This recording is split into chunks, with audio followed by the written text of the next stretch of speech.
Bonjour à tous, bon dimanche, bon dimanche à vous tous. Content d'être avec vous ce matin pour louer le Seigneur, pour entendre de sa parole.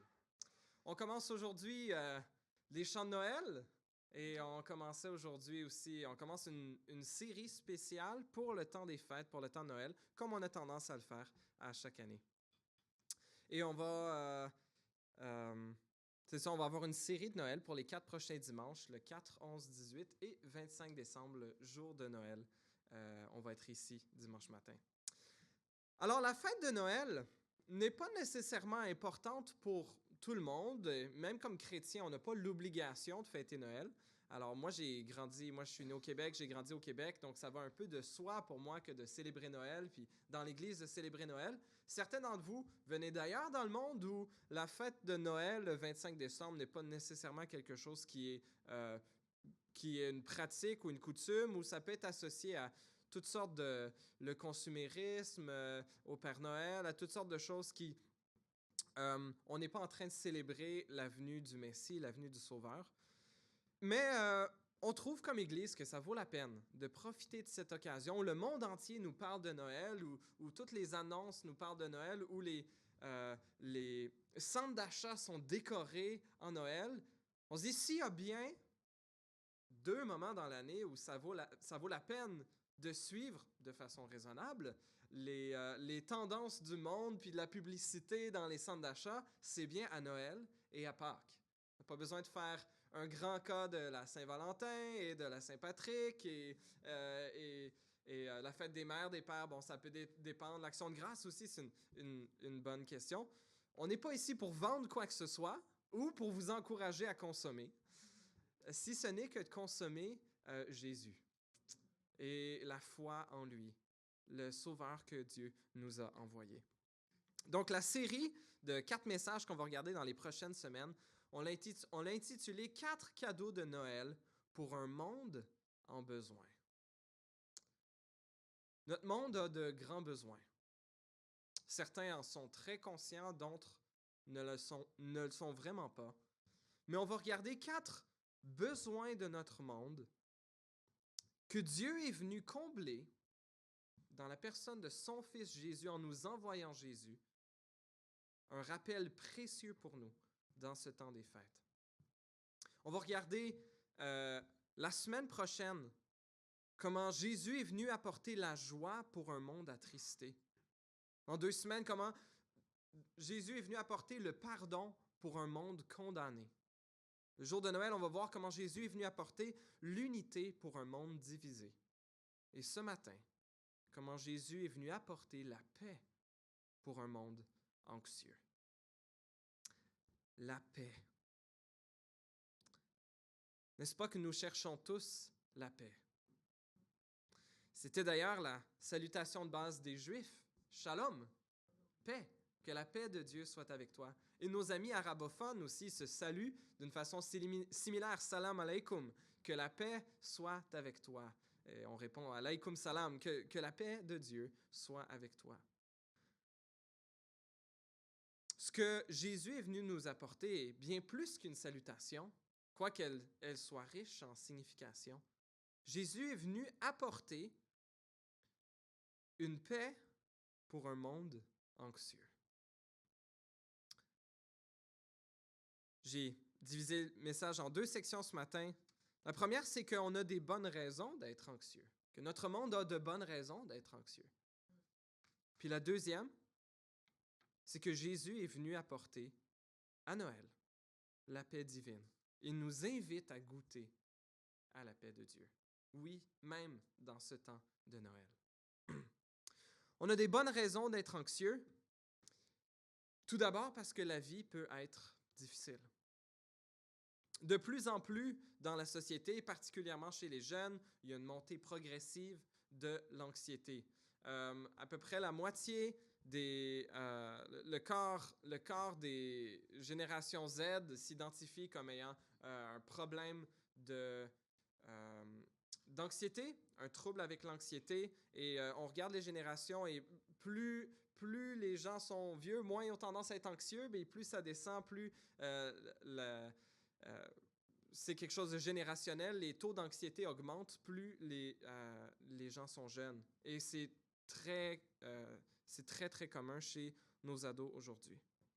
Et peut-être on pourrait se dire, ben, on n'a jamais été aussi en sécurité, on n'a jamais eu autant de richesse dans notre monde.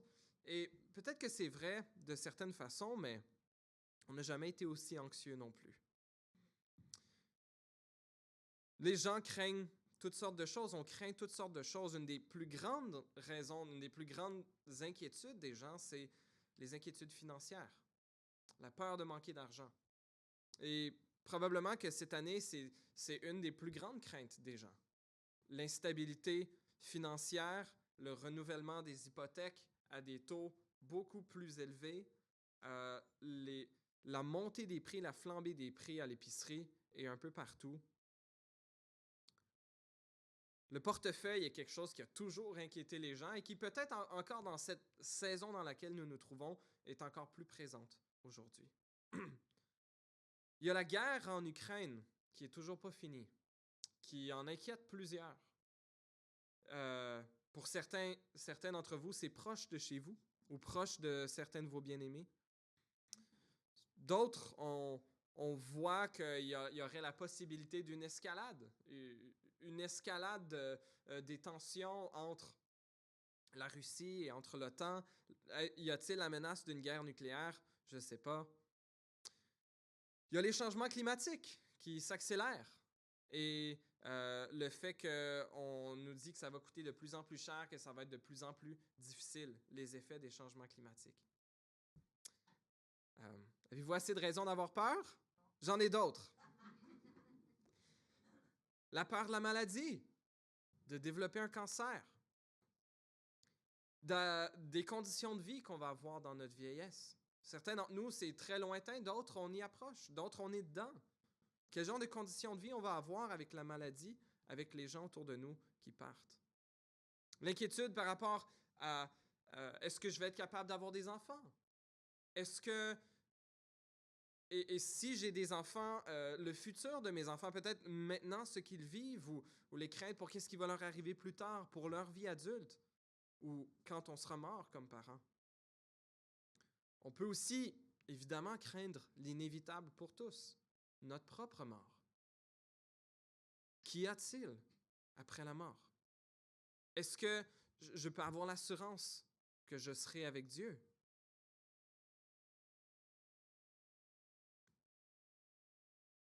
La vie en général peut être difficile et aujourd'hui, il y a des inquiétudes propres. Chacun d'entre vous les avez.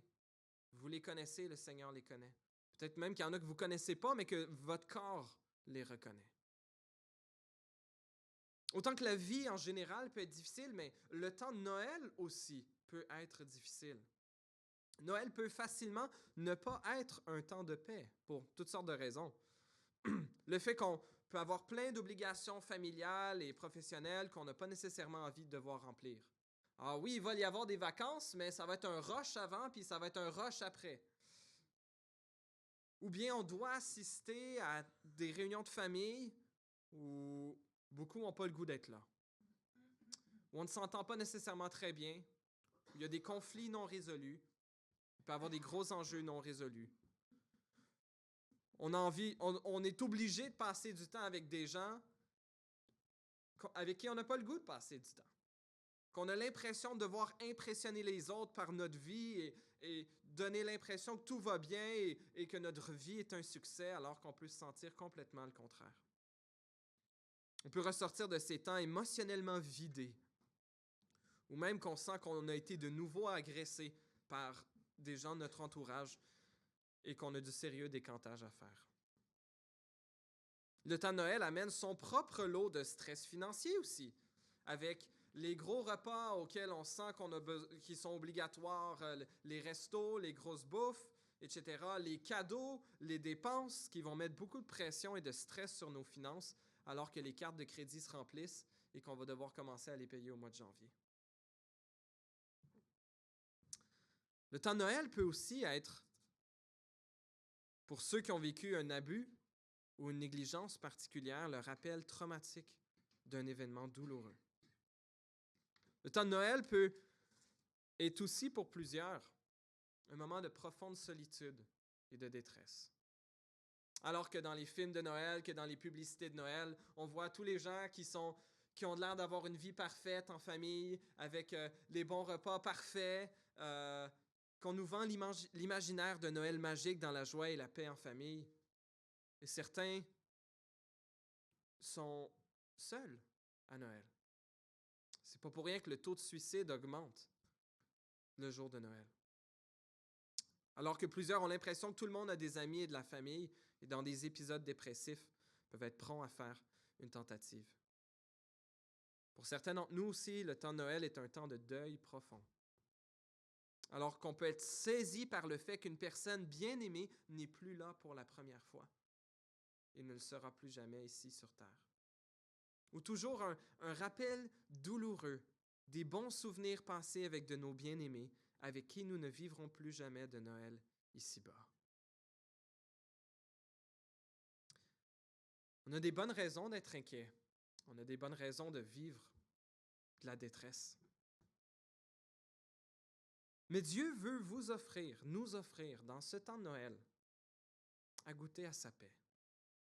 À goûter à une paix, comme Ruth Benz nous le disait tantôt en nous citant les paroles de Jésus, qui n'est pas une simple paix comme le monde l'offre ou veut nous l'offrir, mais qui est la paix qui vient de Dieu à cause de la paix avec Dieu.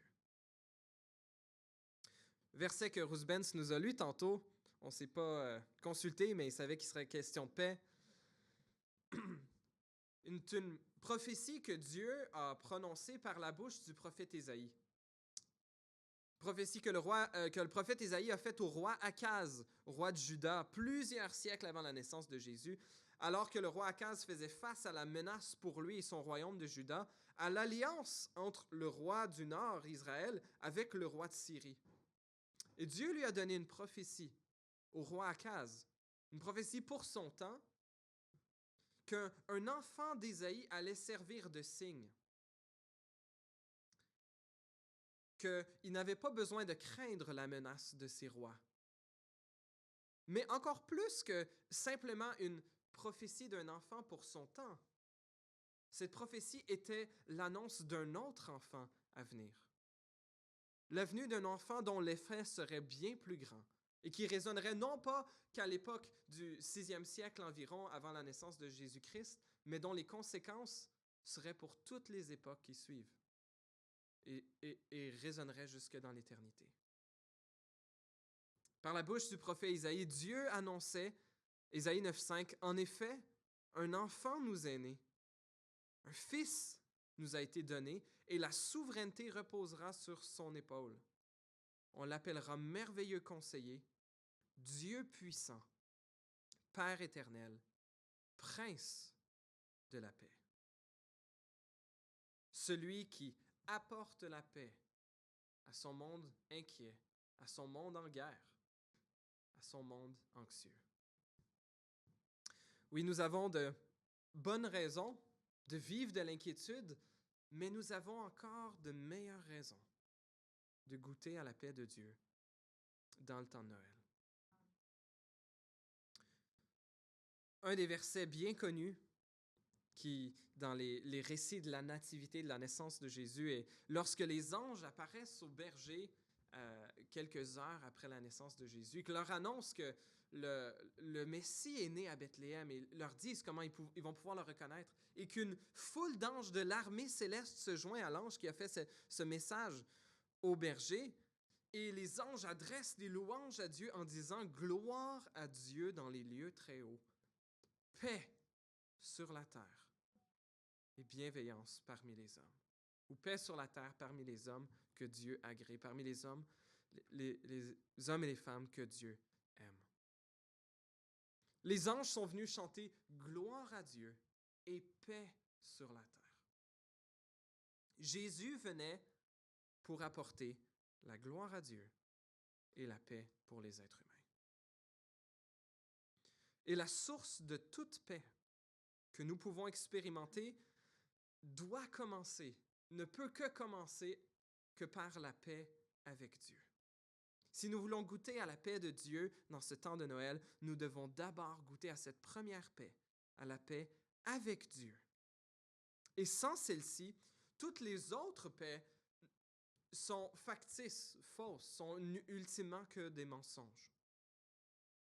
John Piper, un pasteur américain bien connu, parlait de ce verset dans Luc 2, 13, 14 en disant ceci. Il dit, ce verset signifie que la paix de Dieu ou la paix du Christ ne peut jamais être séparée de Dieu lui-même et du Christ lui-même. Si nous voulons que la paix règne dans nos vies, Dieu doit régner dans nos vies. Le Christ doit régner dans notre vie. Le but de Dieu n'est pas de vous donner la paix séparément de lui-même. Son but est de vous donner la paix en étant la personne la plus glorieuse de votre vie. La clé de la paix, dit-il, est donc de garder ensemble ce que les anges gardent ensemble, gloire à Dieu et paix à l'homme. Un cœur qui s'efforce de montrer la gloire de Dieu connaîtra la paix de Dieu. Jésus est venu pour nous apporter la paix de Dieu en faisant la paix, en nous apportant le moyen pour nous d'être réconciliés avec Dieu, pour nous d'expérimenter la paix avec Dieu, car nous ne sommes pas de nature en paix avec Dieu. Notre conscience le sait. Même les gens qui ne croient pas en Dieu, et c'est peut-être votre cas, on est tous conscients du fait qu'on n'est pas ce qu'on devrait être, que nos standards moraux qu'on s'est fixés, on ne parvient pas à les atteindre. Je voulais ressortir cette citation de C.S. Lewis pendant quelques semaines, mais je pense qu'elle est pertinente ici. Il disait qu'on ne peut pas, personne n'est jamais vraiment conscient de comment il est mauvais que s'il a vraiment essayé d'être bon. Si vous avez jamais vraiment essayé d'être bon, alors vous n'avez pas vraiment goûté comment vous êtes mauvais. Parce que ceux qui essayent désespérément et de tous leurs efforts de faire leur mieux pour être la personne la plus parfaite qu'ils sont capables, se rendent compte qu'ils ne sont pas capables. Et notre conscience est là, placée par Dieu pour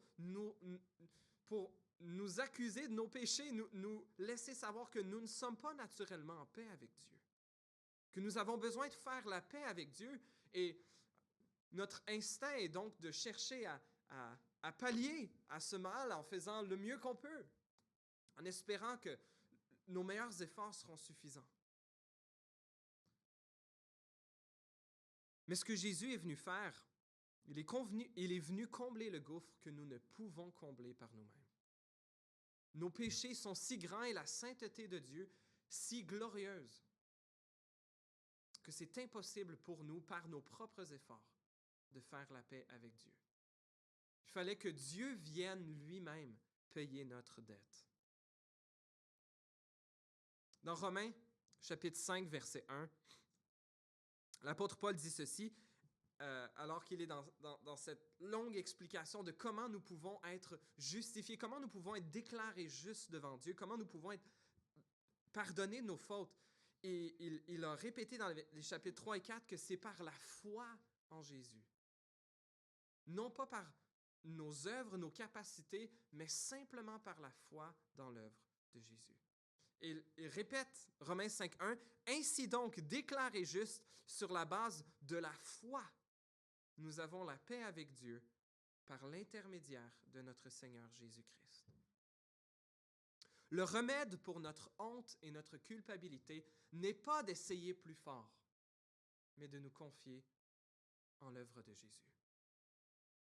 Ce n'est pas à cause de nos actes que nous pouvons avoir la paix avec Dieu. Ce n'est pas à cause de notre héritage, du fait que nous avons grandi dans l'Église baptiste, anglicane, évangélique, catholique, presbytérienne, peu importe.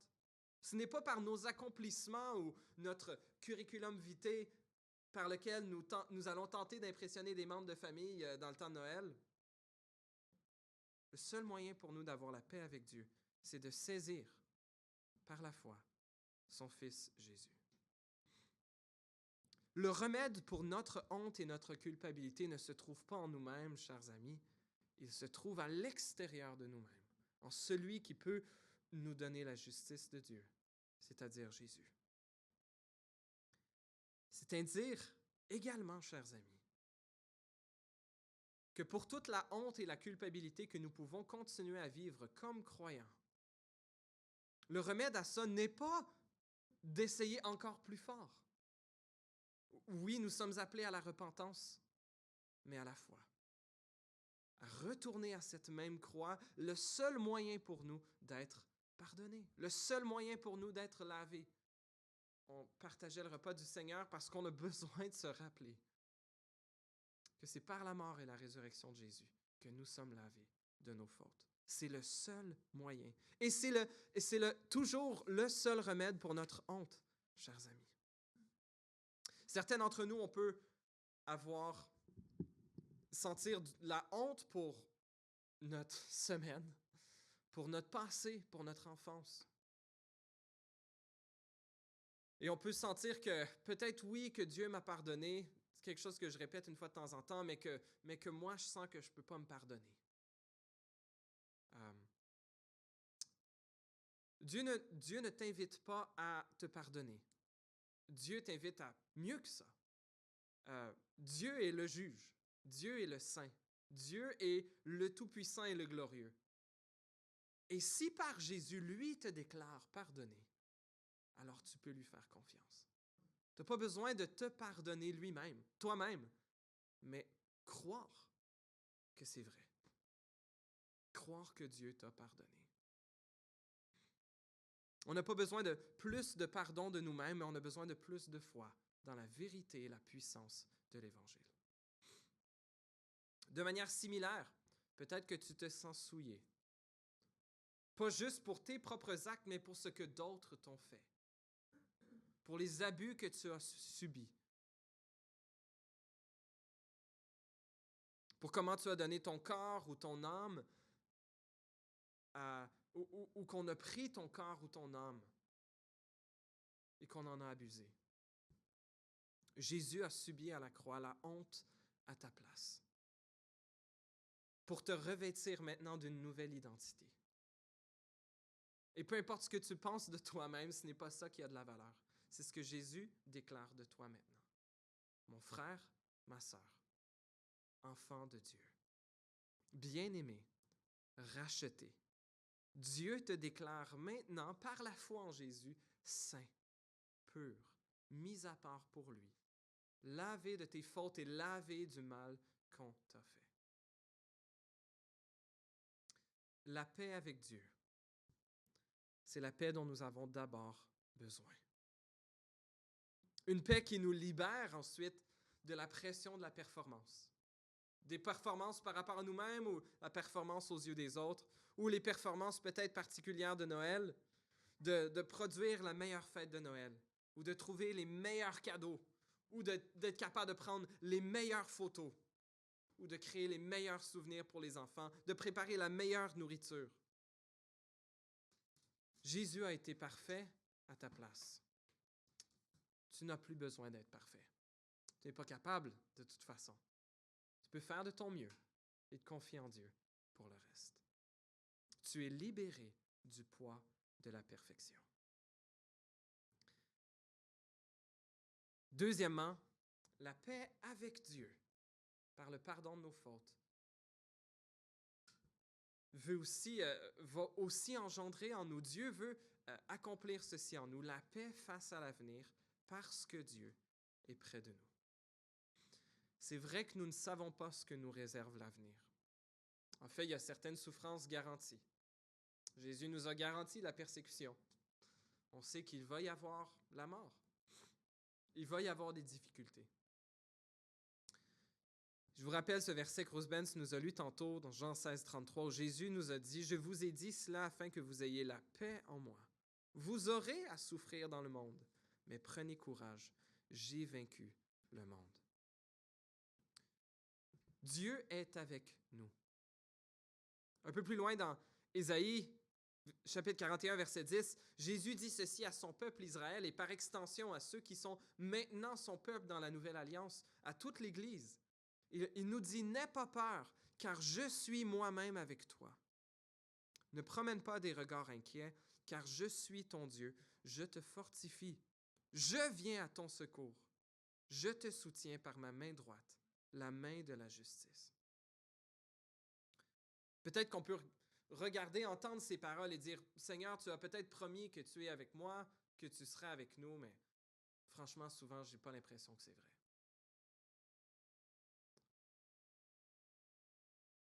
Bien, dans ces moments de doute, le Seigneur cherche à nous rappeler qu'il nous a démontré qu'il était près de nous en ce qu'il est venu lui-même être avec nous, en son Fils, l'Emmanuel, Dieu avec nous. Un autre texte de la Nativité, l'ange, lorsqu'il parlait à Joseph, qui allait être le père adoptif de Jésus, lui disait « Tout cela arriva ». Ah non, c'est Matthieu qui commente, il dit « Tout cela arriva afin que s'accomplisse ce que le Seigneur avait annoncé par le prophète Ésaïe. La Vierge sera enceinte, elle mettra au monde un fils et on l'appellera Emmanuel. » Un mot hébreu qui veut dire Dieu avec nous. Dieu est venu habiter parmi nous dans la personne de Jésus. Jésus a expérimenté la vie humaine avec toutes ses sources d'anxiété et ses tentations. Hébreux 4,15 nous dit, en effet, en parlant de Jésus, nous n'avons pas un grand prêtre incapable de compatir à nos faiblesses. Au contraire, il a été tenté en tout point comme nous, mais sans commettre de péché. Jésus a subi toutes les tentations que nous pourrions subir. Jésus a subi l'angoisse. Jésus a subi l'anxiété extrême, on le voit dans le jardin de Gethsémani. Lorsque Jésus prend avec lui Pierre, Jacques et Jean, ça dit qu'il commença à être saisi de tristesse et d'angoisse et qu'il dit alors à ses amis, « Mon âme est triste à en mourir. Restez ici éveillés avec moi alors qu'il veut prier. » Et ses amis vont s'endormir. Jésus a enduré la terreur et l'abandon même de son Père sur la croix afin que nous soyons épargnés de ces choses. Déjà d'une façon embryonnaire ici sur terre, mais de façon pleine et complète dans l'éternité. Jésus nous a envoyé son esprit pour habiter en nous, pour témoigner à notre esprit que nous sommes enfants de Dieu.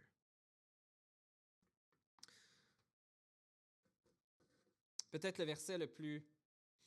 passage le plus connu de la Bible qui nous parle de l'inquiétude.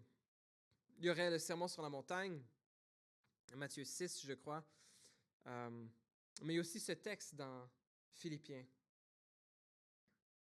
qui commence avec peut-être ces versets que vous connaissez, que vous chantez. « Réjouissez-vous toujours dans le Seigneur », je le répète, « réjouissez-vous ».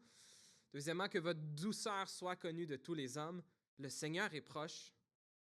Et ensuite, ne vous inquiétez de rien. Mais il y a quelques années, je pense que c'est quelque chose du conseiller biblique David Powlison, qui est maintenant avec le Seigneur, qui disait « C'est fascinant comment la deuxième moitié de ce verset, que votre douceur soit connue de tous les hommes, le Seigneur est proche, et ensuite collé avec « Ne vous inquiétez de rien ». Le Seigneur est proche. Le Seigneur est proche. Ne vous inquiétez de rien. Il continue en disant « Mais en toute chose, faites connaître vos besoins à Dieu, par des prières et des supplications, avec des actions de grâce, dans une attitude de reconnaissance. Et la paix de Dieu, qui surpasse toute intelligence, ou ici dans la seconde 21, qui dépasse tout ce que l'on peut comprendre, gardera votre cœur et vos pensées en Jésus-Christ. » Je vais lire les 2 prochains versets aussi, parce qu'il est question de la paix de Dieu encore à la fin. « Enfin, frères et sœurs, portez vos pensées sur tout ce qui est vrai, tout ce qui est honorable, tout ce qui est juste, tout ce qui est pur, tout ce qui est digne d'être aimé, tout ce qui mérite l'approbation, ce qui est digne de louange, ce qui est synonyme de qualité morale ici, et ce qui est digne de louange. Ce que vous avez appris, reçu et entendu de moi, et ce que vous avez vu en moi, dit Paul, mettez-le en pratique, et le Dieu de la paix sera avec vous. » On pourrait faire une étude juste de ce passage, cet appel à, à porter nos pensées vers ce qui est bon, ce qui est vrai, ce qui est pur, ce qui est juste, ce qui est louable, ce qui mérite l'approbation, qui est digne d'être aimé. Et combien de nos sources d'angoisse viennent du fait que nos pensées se portent vers nos tentations, que nos pensées se portent vers nos capacités limitées ou sur ce que nous ne contrôlons pas, au lieu de se porter vers le Seigneur. L'apôtre Paul nous encourage à faire de notre mieux aussi, à mettre en pratique ce que nous connaissons. Et que la paix de Dieu sera avec nous. Mais ça commence avec ce rappel que le Seigneur est proche. Et que cet appel à ne s'inquiéter de rien est parce que Dieu est proche de chacun de nous. Et que Dieu l'a démontré en venant habiter avec nous par l'Emmanuel, par son Fils Jésus. Et la présence de Dieu dans nos vies est le plus grand remède qui soit à notre solitude. Vous savez, dans le temps de Noël ou à n'importe quel moment, on peut être entouré d'une grande foule, on peut être dans une grande fête et se sentir profondément seul. Se sentir aliéné, mis à part, ou qu'on n'est pas connu. Jésus est venu nous révéler Dieu comme Père. Et peu importe la relation que nous avons eue avec notre Père ou avec nos parents, permettre l'adoption avec le Dieu tout-puissant et parfait, qui est toujours proche, qui est toujours proche. Pour nous permettre devenir enfants du Dieu tout-puissant, omniscient, pleinement sage, et donc tout à fait digne de notre confiance, alors que nous faisons face à l'avenir. La paix avec Dieu permet la paix de Dieu face à notre futur. Parce que Jésus est venu nous apporter l'espérance d'un monde nouveau.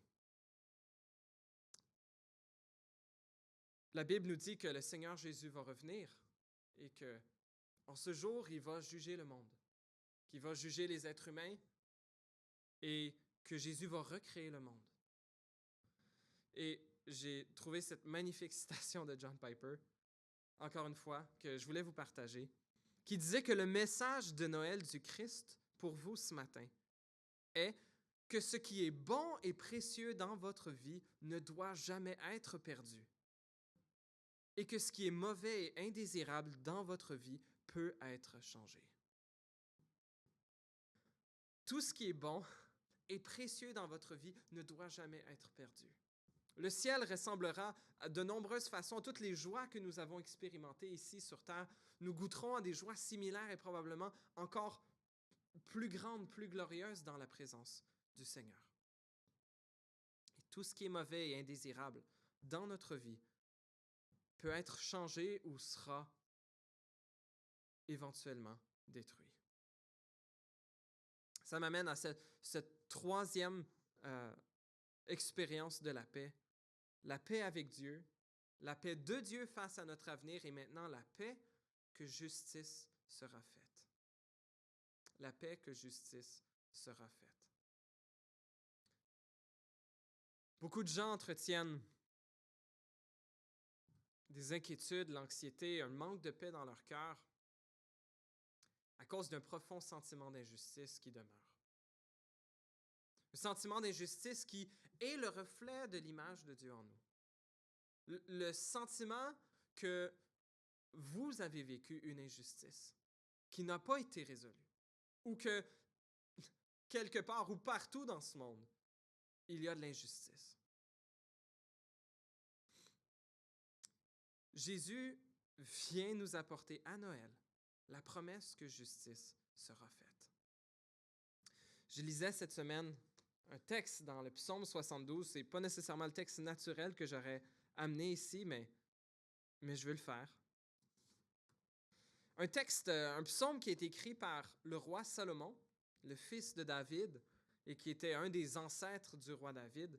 Et il y a ce psaume où Salomon demande à Dieu de bénir le roi, de l'aider à juger.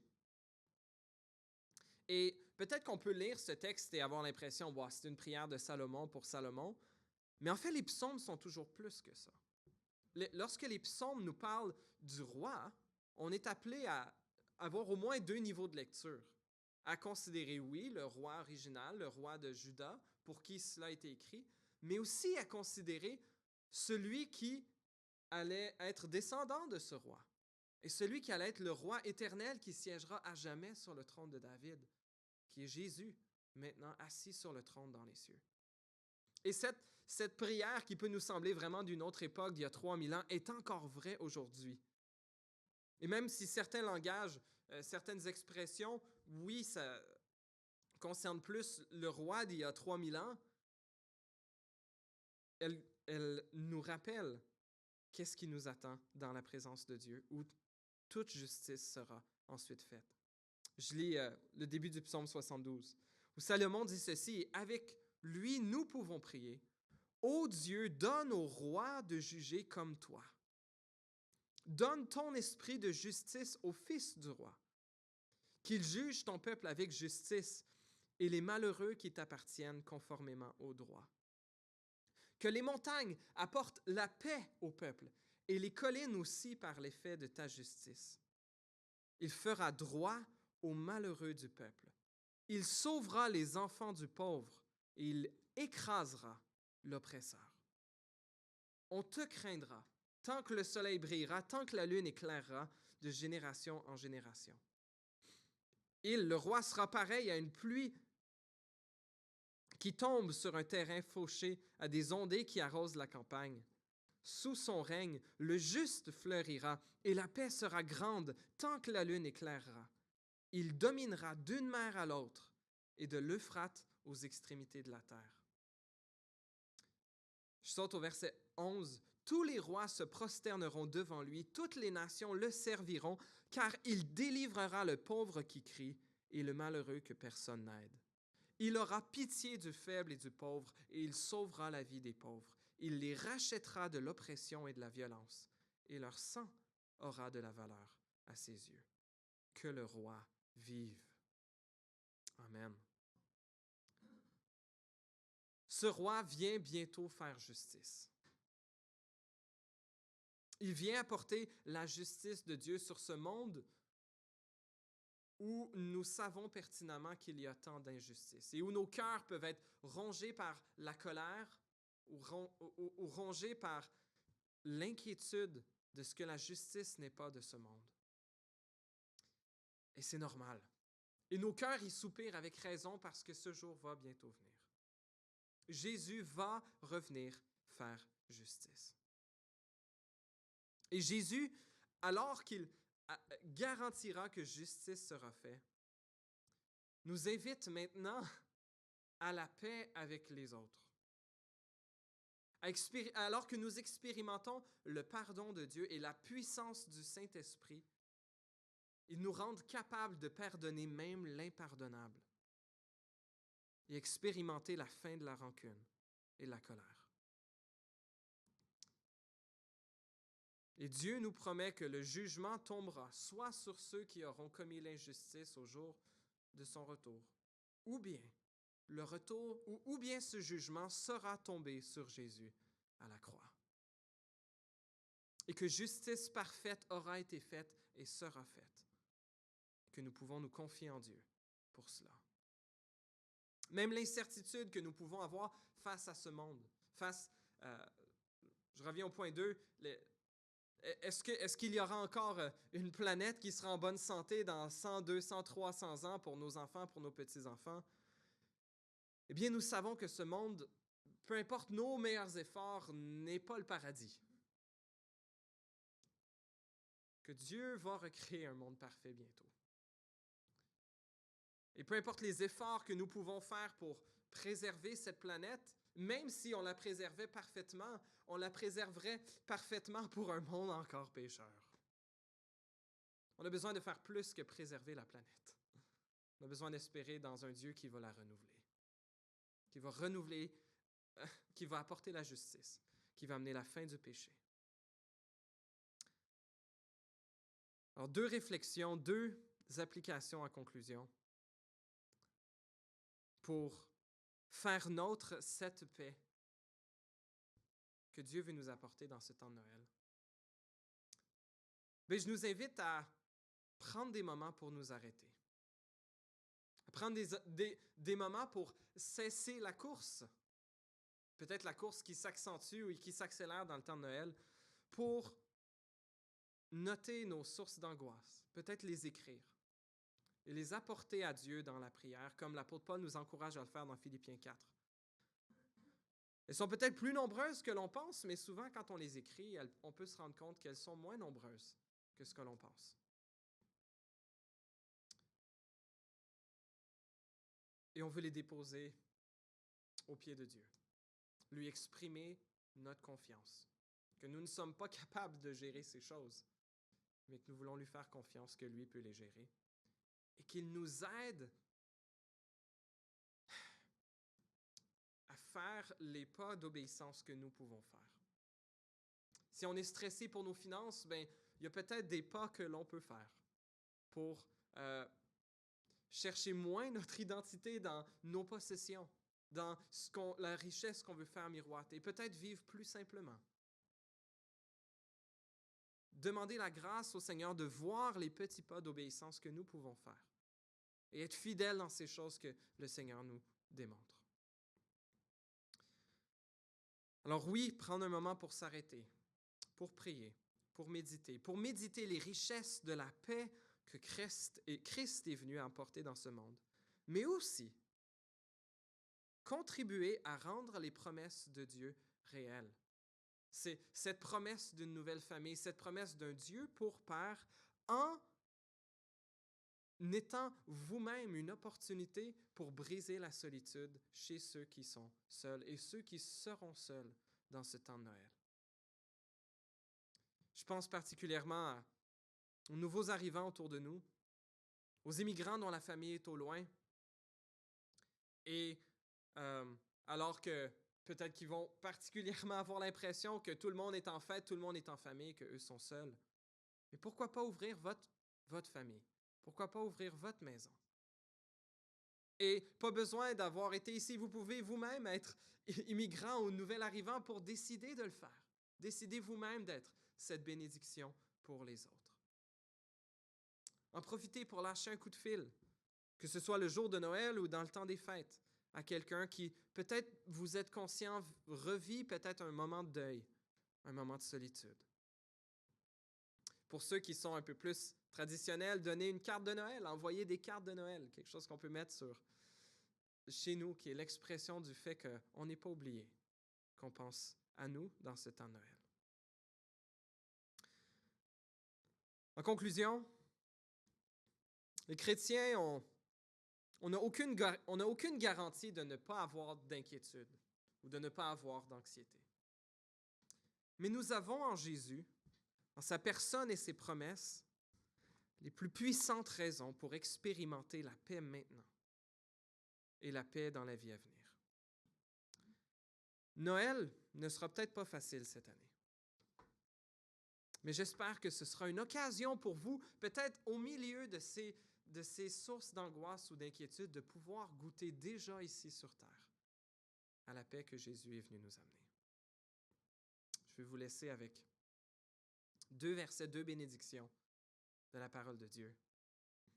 En Romains 15, 13, « Que le Dieu de l'espérance vous remplisse de toute joie et de toute paix dans la foi, pour que vous débordiez d'espérance par la puissance du Saint-Esprit. » Et 2 Thessaloniciens 3, 16, « Que le Seigneur de la paix vous donne lui-même la paix en tout temps et de toute manière. Que le Seigneur soit avec vous tous. »